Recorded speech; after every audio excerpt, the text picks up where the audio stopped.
Professor José Fernando Piva Lobato, uma satisfação muito grande falar com o senhor. O professor Lobato, para quem não conhece, tem uma ampla experiência em pecuária, é professor de zootecnia da URGS, também cria. É um homem multifacetário, pode-se dizer assim, mas com um foco muito forte na pecuária, é um estudioso da nossa pecuária. Eu abro essa entrevista agradecendo ao senhor, professor, por esses momentos de conhecimento que o senhor vai trazer para nós e também já evocando uma primeira questão para a gente abrir. A gente tem muitas questões aqui para falar com o senhor, mas para o senhor falar inicialmente sobre a densidade hoje do rebanho gaúcho. Nós estamos aí num momento em que a demanda ela está diferente. Isso vai exigir mais quantidade e isso vai exigir também qualidade. E o objetivo dessa entrevista com o senhor é justamente isso. É tentar ver luzes, né? Para tentar achar essa equação. Professor Lobato, muito bom dia, amigo. Muito bom dia, Alex. Sou eu que lhe agradeço a oportunidade de participar do seu programa, falar para este Rio Grande do Sul agropecuário. Muitíssimo obrigado. Alex, eu creio que são momentos como esse de reflexão para mim, que nós também temos que pensar, dar 30 segundos do tempo desse programa para fazer menção ao corpo médico, à área de enfermagem, que estão batalhando nos hospitais, nas unidades de apoio médico, para nos preservar ou nos curar do Covid. Algumas vezes, algumas batalhas, vividas por esses profissionais da área médica, as batalhas são perdidas. Mas muitas são vencidas. E eu, nos momentos que eu tenho neste ano pandêmico, as oportunidades que eu tenho de manifestar em públicos maiores, eu gosto de fazer um reconhecimento aos profissionais da saúde, que tanto têm feito para nos preservar e fazer nós vencermos o Covid. Esse é um reconhecimento público que eu faço aos profissionais de um outro setor, tão importante como todos os setores são para o bem da sociedade. Então, Alex, tu me colocaste uma posição e realmente, ainda ontem circulou, em relação aos últimos 5 anos, uma redução da população bovina do estado. Bem, se a agricultura avança para os solos cultiváveis, e isso é inexorável, no mundo, solos cultiváveis são ocupados pela produção de grãos. E a pecuária avança e deve ser melhor explorada, com maior produtividade, mesmo nos ambientes piores. Vamos chamar assim, solos rasos ou solos não cultivados. Então, um outro ponto, e eu tenho um dado aqui na minha frente de 5 de junho, naquela data, 5 de junho, que foi passado pelo Fernando Grosso da Secretaria da Agricultura, o número de pecuaristas que tem de 1 acima de 1.250 animais no Rio Grande do Sul. Então, no Rio Grande do Sul, no 5 de junho, eram 295 mil pecuaristas, número redondo. Mas ali tem pecuaristas de 1 a 5 animais, de 6 a 10, de 11 a 50. Então, sempre quando nós pensamos em pecuária de corte, quanto mais velho eu fico, mais realista eu procuro ser, nós sempre imaginamos a distância. Nós imaginamos as fazendas grandes. Mas, na verdade, fazendas pecuaristas, vamos dizer assim, acima de 800 cabeças, em cima desse dado de 5 de junho, são apenas 1.706 pecuaristas no Rio Grande do Sul, e em 5 de junho passado, tinham acima de 800 cabeças. Isso dá quanto por cento, professor? Isso dá quanto por cento? Pouquíssimo, né? Isso dá 0,4% dos ditos pecuaristas. Então, quanto mais velho eu fico, mais realista eu tomo consciência desta realidade.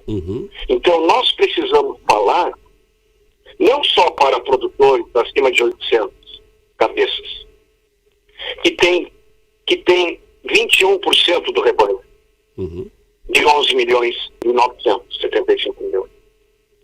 Nós temos que falar para uma grande massa de pecuaristas. E quando eu tinha minha pequena propriedade na Quitéria, a 40, 50 quilômetros, a 30 quilômetros de Dom Feliciano, e algumas vezes eu descia de Dom Feliciano a Camaquã para retornar a Porto Alegre, eu cruzava nos anos 80 a 2000, e pecuaristas, os meus lindeiros eram pecuaristas, posteriormente chamados de pecuaristas familiares. E esses pecuaristas ditos familiares, que o colega da Imater e hoje na Unipampa, o Cláudio Ribeiro, até 300 hectares. Pecuaristas familiares até 300 hectares. E são centenas, são milhares deles. Então, até 300 hectares terão, por exemplo, 51 a 250 animais. Essas estratificações é possível fazer nos dados que estão na Secretaria da Agricultura. Então, de 51 a 250 animais, em 5 de junho, tinham 3 milhões e 400 mil cabeças. Isso representava 11% dos pecuaristas, ou praticamente 28% do rebanho gaúcho. 28% do rebanho gaúcho é quase 4 milhões naquela data. Então é uma grande massa em que eu me preocupo ao ser formador jovens que farão o agronegócio nos próximos 50 anos, zootecnistas, agrônomos, veterinários da nossa URGS. Esse pessoal que formado, eu digo a eles, eu não sei com quem eles terão a graça de trabalhar. Se um pequeno, um médio ou um grande pecuarista, ou um agropecuarista. Ou seja, essa é a diversidade que nós temos no campo gaúcho. Veja bem, até 250 bovinos, e aí estão inclusos o gado leiteiro, os produtores de leite ou os pecuaristas, o corte, até 250 cabeças, nós temos aí 56% do rebanho bovino. É bastante, é. Ou seja, nós temos praticamente 100 milhões de cabeças em até 250 bovinos por proprietário. E, professor, nesse relatório aí também nós temos os animais por idade, e aí entra o motivo também dessa nossa entrevista, que é esta questão da demanda. Há preocupação, lógico, né, de não termos o que vender. Como é que o senhor classifica essa divisão aí por idade, dentro dessa necessidade de jovialização dos nossos rebanhos, professor? Alex, esses dias em aula para o pós-graduação, uma turma do pós-graduação, o amigo Fernando Veloso, técnico renomado, me disse assim: professor, mas muito melhorou desde quando eu me formei. Ele se formou em 2001. Foi nosso aluno. Eu disse a ele: sim, Alex, muito melhorou de 2001 para cá. Tu imagina o quanto eu digo sobre o quanto melhorou de 1970, quando o Chico Chardon e esse Lobato se formaram em 18 de dezembro de 1970. Ou seja, quanto melhorou nos últimos 50 anos. Deus me permite olhar 50 anos para trás e estar aqui com energia conversando para os teus ouvintes. Que coisa boa, né? Que coisa boa. Então, veja bem o quanto melhorou. Em 1970 nós tínhamos 10%, 9% de taxa de desfrute. Estamos estacionados há cerca de 20 anos, algo assim, em 20%. E aí, meu caro, conforme a dissertação da Luciana Petter, que essa semana passada ainda falou na live de Onde Verão os Terneiros, Na sua dissertação, nós chegamos ao seguinte dado, que tem me servido de parâmetro, e que eu gosto de dizer, se a pecuária do Rio Grande fosse só um proprietário e um só rebanho, nós temos que, para chegar a 28, 29% de taxa de desfrute, nós temos que trazer a redução da idade de serviço das novilhas para 2 anos. O abate dos novilhos, independente de raça ou cruzamento, para 2 anos. E as vacas, que são praticamente 5 milhões, e vamos tirar daí 1 milhão, 1 milhão e pouco de vacas destinadas à produção de leite, as vacas têm que chegar a uma taxa de desmame de 78%, 80%. Com isto, nós estaremos, como Estado, como se fosse um rebanho único, chegarmos a uma taxa de desfrute que vai nos orgulhar de sermos mais produtivos, com menor produção de arroto bovino, com melhor equilíbrio forrageiro, para isso ser alcançado, e chegarmos à qualidade de produto. A qualidade de produto, a decantada carne gaúcha, será de fato, eu gostaria de ver isso, quando nós todos chegarmos a um abate de novilhos aos 2 anos e meio no máximo. E professor... Porque a ciência diz, Alex, sim, carne de qualidade é até 4 dentes.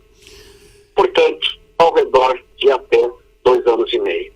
Eu acredito que hoje nós estejamos numa média aí de 3 anos, mas aí, professor, entra o seguinte... Eu te digo quantos são, baseado na secretaria. Sim.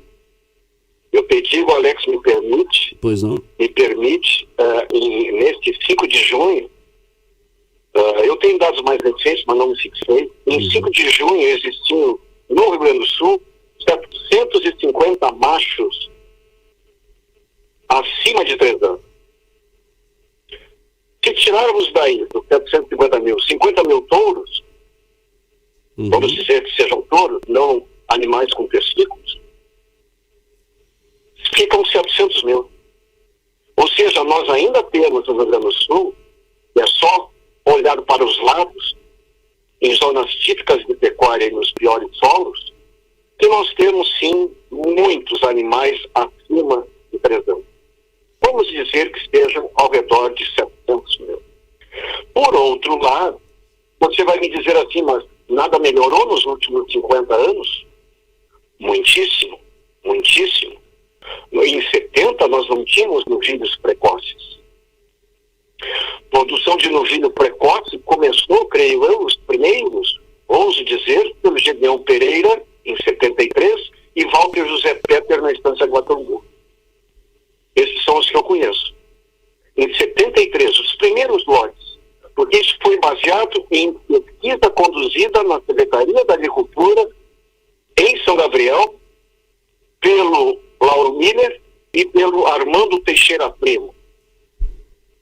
E mais, digo, em memória àqueles que muito fizeram antes de todos, o José Barcelos, Cagiano, Hélio Codevila Severo, que em 60 a 61, em Bagé, na 5 Cruzes, produziram o primeiro lote experimental de novilho 2 anos.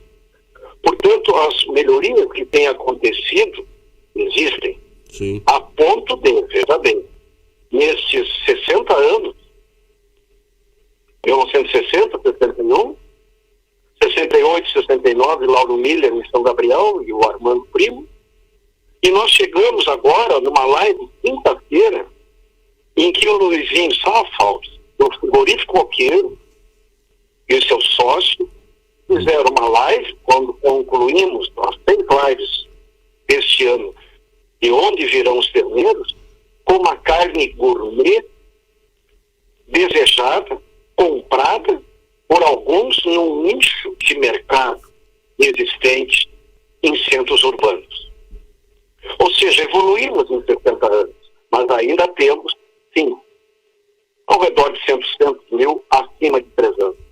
Aliás, professor, Eu quero parabenizar por essa iniciativa aí da Casa Rural, Farsul, Senar, vocês técnicos. Que série produtiva essa de lives que vocês tiveram. Eu não pude acompanhar todas, porque até é meio complicado, mas algumas que eu acompanhei. Olha, professor, que lições, que ensinamentos, que coisa boa saber que nós temos técnicos engajados em tentar levar essa informação para o nosso público pecuarista de uma maneira altamente qualitativa, né, com informações precisas do dia a dia.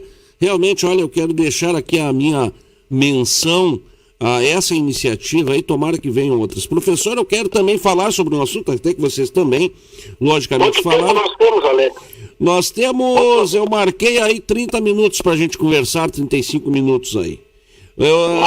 Nós temos até as 8h40 aí para conversar, tranquilamente. Mas deixa eu perguntar para o senhor um negócio.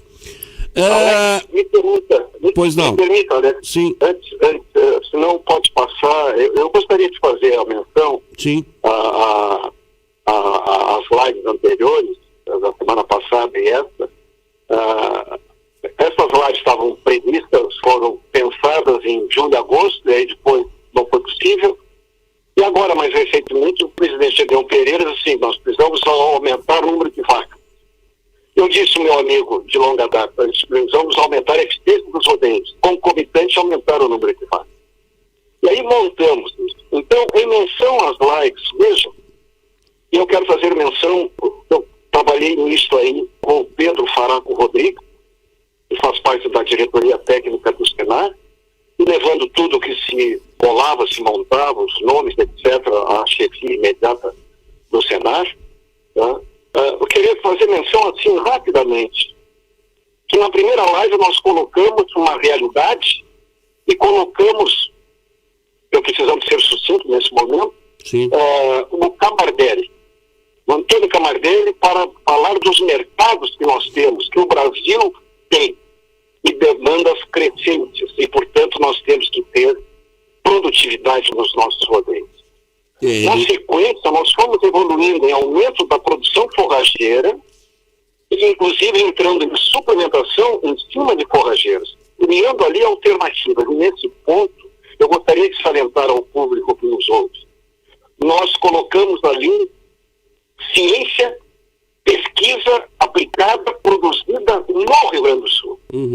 Que conjugada com conhecimentos outros, que são técnicos, são professores das nossas universidades, que formam a geração dos próximos 50 anos, que vão fazer o agro do próximo. Estamos o capacitando-os. Então, ali nós mostramos o que está sendo gerado nos últimos 50 anos. Eu lembro, e preciso lembrar, que é esse grande avanço se deveu ao início do curso de pós-graduação na URGS, em Porto Alegre, em 65, 63. Depois vieram os cursos de Pelotas, Santa Maria, etc. E aí, professor? Então, ali começou a geração de conhecimento. Então, menção ao órgão público, universidades públicas, que geram, formam mestres e doutores, que estão fazendo as novas tecnologias. E mais, como filhos de produtores, alguns estão atuando nas fazendas e dando aquele up necessário, sim, de aumento de produção e produtividade. É visível, sim, que nós melhoramos. Que bela troca. Veja, evoluímos e botamos produtores que estão, sim, a exemplo do hino gaúcho, com as suas façanhas, servindo de modelo a muitos, aos professores, inclusive. O doutor Camardelli... Na quarta-feira, Alex, a genômica, ou seja, e aí me preocupa a difusão de melhores animais reprodutores, ao uso de tecnologia existente. Faço menção, por exemplo, ao teu amigo, dois amigos, o Ney e o Paulinho Zambujo. Eu tive a graça de ser o orientador dele quando do mestrado. Da Fazenda Santa Teresa. Ou seja, o trabalho fantástico que eles estão fazendo. E em cima dessas estimativas de melhoramento genético animal, nós temos aí vários produtores com muito trabalho, que demanda coleta de dados, para colocar realmente reprodutores melhorem a média dos rebanhos. E na quarta-feira foi colocado, então, genômica já, para melhorar a qualidade de carne. A professora Lúcia Albuquerque mostrou os seus trabalhos em Nelore. E o Fernando Cardoso com genômica para enfrentar ao carrapato.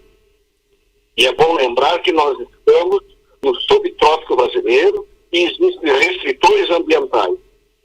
E um dos restritores ambientais, no mundo tropical e subtropical, a Austrália me mostrou muito isso, me ensinou e me fez a cabeça, nós temos que enfrentar o carrapato para aumentar a produtividade com raças taurinas. Que é um grande problema. E aí entra a genômica. É que, inclusive, foi uma pauta do nosso programa aqui, foi justamente esse assunto aí desta nova tecnologia que está à disposição.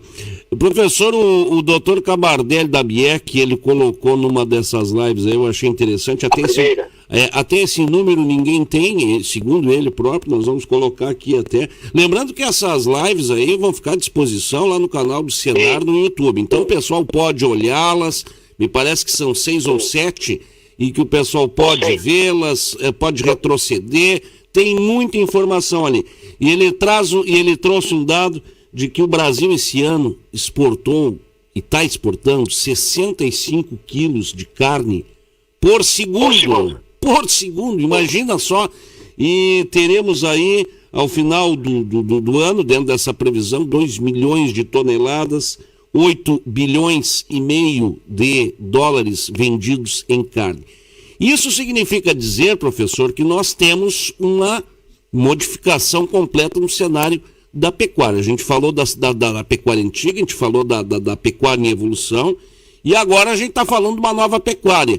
E aí, professor, a gente tem uma valorização muito grande nesse momento e necessária de ventres. Lhe pergunto, para essa necessidade de uma maior velocidade de desmame, de prenhez das próprias primíparas ou depois na sequência também, professor, nutrição é a palavra-chave disso aí? Sempre foi. Sempre foi, Alex. Esse é o meu batalha na minha vida. Sabe que eu fiz meu mestrado em cima de forrageiras, mas com os pés dentro da zootecnia, ou a mente dentro da zootecnia, né? Lá, imagina, 71, introdução de espécies de inverno. Alex, em 70, quando nós nos formamos, eu lembro que o Chico Chardon, que são dos colegas de turma, na ida a Bagé não tinha instâncias com pastagens. Fazer pastagens é questão de uma propriedade. Sim. Nós fomos ver dentro da estação experimental 5 Cruz, hoje em Brapa Bagé. Era assim. Então, o surto, vamos chamar assim, de introdução de espécies começou do final dos anos 70 para os anos 70, 75. Ou seja, nutrição, manejo forrageiro, oferta forrageira. Ou seja, aí vieram a sequência dos anos, o professor Marafim orientando, desenvolvendo a resposta aos animais conforme a oferta de pasto. Uhum. Não basta ter animais, tem que ter pasto para esses animais consumirem. E pensar em que solo você está. E atualmente em que clima você está. Ou seja, a base forrageira. Ou seja, nós vemos aí várias perspectivas e existentes e reais. Estão ocorrendo. Alguns produtores que são granjeiros tiraram a sua época reprodutiva de novembro para setembro, para suas vacas parirem em junho, em cima de azevém, do soja ou abelha.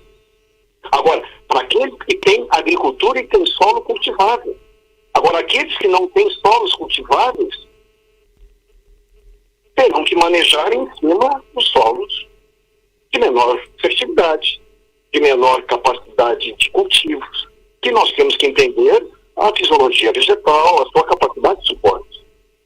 Eu venho à mente, Alex, os cerros da Nova Zelândia, serranias da Nova Zelândia, onde uma das maiores causas de mortalidade são os cordeiros que rolam cerro abaixo.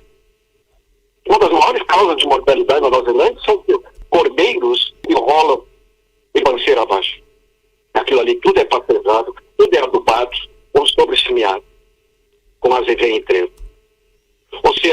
inexorável que se vá cada vez mais para uma agricultura mais intensiva e que deve ser, em termos de sustentabilidade, sim, compartilhada com bovinos para reciclagem de nutrientes, matéria orgânica, urina, etc, etc, etc. Tá? Então, oferta forrageira, sim. Veja, Alex, eu olho o relógio e daqui a pouco você vai me cortar a palavra. Cada vez mais precisaremos para atingir os mercados ou manter o mercado, e aí virem assim barreiras sanitárias, mas com um viés comercial. Veja 2008, a barreira carne brasileira na Europa. Eu estava lá quando eclodiu, estava sendo anunciado. Bom, sanidade, por causa de que nós não podemos sempre nos servir de químicos e químicos, porque isso pode deixar resíduos. E todas essas carnes que saem desse Brasil, felizmente, são auditadas. Aqui na saída, ficamos do lancheiro. Porque na busca de qualquer problemas sanitários são residuais. Então, nós temos sim que entender mais. E aí a busca de animais cada vez mais adaptados aos nossos solos. Eu costumo dizer, nós não temos uma receita única para todos os pecuaristas do Rio Grande do Sul. São como pacientes que nós vemos em cada porta de um hospital. São pacientes com quadros clínicos distintos, em necessidades distintas, ou estágios de doença, de vida, etc. Então, precisamos sim uma gerência quase que individual. E aí eu vejo o trabalho do Senar, dos colegas da Emater, do Senar agora com a PEG, querendo terminar mais a administração de recursos. A administração, eu uso uma outra palavra, uma outra sentença, não deixe acontecer, faça acontecer. E lhe trago um exemplo, no tempo que me resta.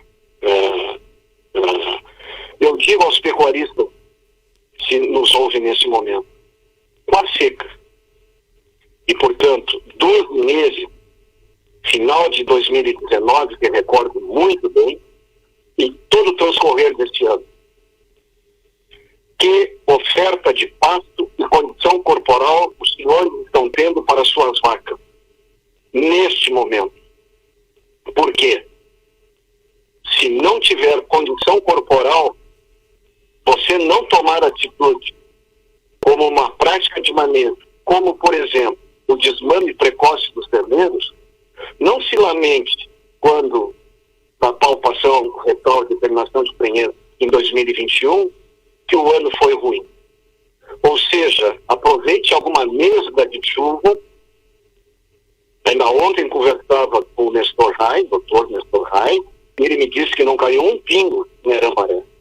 Mas aonde choveu bem, até 70, 80 milímetros, como na fronteira oeste, eu pergunto, que atitude você está tomando baseado na condição corporal de suas vacas? Indo mais fundo, em trabalho de veterinário, elas estão ciclando ou estão em amostra? Vamos usar a ciência, vamos usar a tecnologia, vamos dar o trabalho aos profissionais competentes. Então, que atitude cirúrgica? Então, aproveite os 20, 30 milímetros, gradeie e plante um verde. E exerça, ou procure quem conheça, como criar terneiros desmamados precoces. E liberar as vacas para que elas ciclem. Em cima de uma mesma oferta forrageira, mas uma vaca, então, sem a exigência da produção de leite. Que é 50%, 55% acima do custo de uma gestação. Ou seja, tome uma atitude. Caso contrário, não vai nascer terneiros, não vão nascer terneiros em 2021. E não vai ter novilho precoce de 2 anos em 23. Eu costumo dizer, corte o cartão de crédito desde agora, porque não vai ter receita para vender um novilho gordo em 2023, ou no desmame de 2022. Porque o que não emprenhar agora não vai parir na primavera 21. Não vai desmamar no final de verão, início de outono de 22. Ou seja, a pecuária está acontecendo. E, infelizmente, ou felizmente, a fisiologia da reprodução da vaca é longa. É mais longo que o nosso, da nossa espécie. Pois é, professor. Felizmente, Alex, os ruminantes consomem fibras. E consumindo fibras, controlam e fazem um ambiente magnífico para os olhos e para a economia. E produzem produtos inestimáveis para a nutrição humana. A grande verdade seja corte, enfim, mais os 49 segmentos, subprodutos para 49 segmentos industriais, que, se pararmos com a pecuária, sucumbem 49 segmentos industriais. Ô professor, nós temos também uma inédita valorização aí dos preços, né? O próprio Antônio, que depois a gente vai falar, o Antônio da Luz, economista, ele coloca aí que nós tivemos uma majoração positiva de 50% do valor da carcaça. Quer dizer, nós temos melhora de preço. Esse novo cenário também, professor, de remuneração, ele, a priori, ele não está também, e não seria um incentivo a mais para um investimento maior, já que nós sabemos também que os custos, eles são altos. O senhor apresentou um número também aí, que são 172 itens que compõem o custo pecuário. Não seria uma boa oportunidade, professor, para repensar em todas essas fases aí da reprodução e investir? Concordo plenamente. Essa tua colocação coloca 3, 4 raciocínios ao mesmo tempo. Primeiro de todos, o reconhecimento ao condomínio Jacinto Cantão, lá do Aceguá. Há anos tem controle, ele disse na live da segunda-feira, de 170 a 200 itens analisados anualmente, que encerram no ano agrícola no mês 30 de junho. Isso é bárbaro. Né? Quanto custa manter uma vaca falhada? R$530. Quanto custa a recria de uma terneira, de uma novilha de 13 para 24 meses? R$480. Estou dando valores aproximados ao redor disso. E veja bem, até me fugiu, você colocou e eu não me respondi. O Rio Grande do Sul, conforme dados da Secretaria, tem ao redor de 1.100.000 novilhas de 25 para 36 meses. Ou seja, que nessa primavera, 1.100.000. Que nesta primavera fecharam 3 anos. E que não prenharam em 2019 por falta de desenvolvimento, de crescimento, de oferta forrageira, de qualidade forrageira, por falta de genética. Ou seja, nós temos uma população bovina fantástica, que se os animais existentes nós torná-los mais eficientes, acelerarmos a melhor recria, a melhor nutrição, nós vamos inundar o mercado. Ou seja, é um trabalho longo, e nós estamos melhorando e continuamos melhorando. Alex, assim, são vários aspectos a ser falados, e você me deu essa única oportunidade de falar no seu programa. As comissões de assessoramento, de opiniões para a presidência da FASU têm servido muitíssimo, porque nessas comissões afloram os anseios de diferentes estágios de pecuaristas. Ou seja, são diferentes pacientes que numa atividade econômica, suas particularidades, estão enxergando a necessidade para melhorar seus anseios, as barreiras ao serem vencidas. Isso é extremamente valioso. Ideias até divergentes. É verdade. Mas novas ideias. E o importante é ouvir. O importante é o pecuarista saber. O nosso tempo aqui se foi, mas nós desde já vamos marcar aqui, professor, uma nova entrevista para breve, porque a gente tem muita coisa para conversar e o senhor tem muita informação e muito conhecimento a nos passar. Eu quero lhe agradecer muito, viu, por essa oportunidade de ouvi-lo. Veja, Alex, veja, eu disse, nós ainda temos cerca de 700.000 animais acima de 3 anos, ou seja, fora da qualidade de carne. Em compensação, eu não posso deixar de fazer menção. rapidamente. O frigorífico coqueiro está abatendo animais na pecuária gaúcha de 15, 18 meses. Imagina.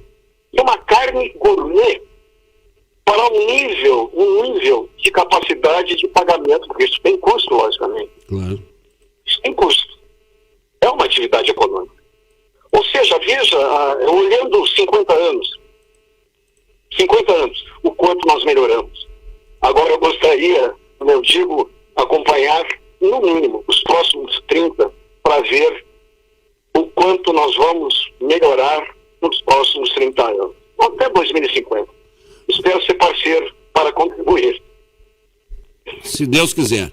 Grande abraço, bom fim de semana para o senhor. Muito obrigado pela oportunidade.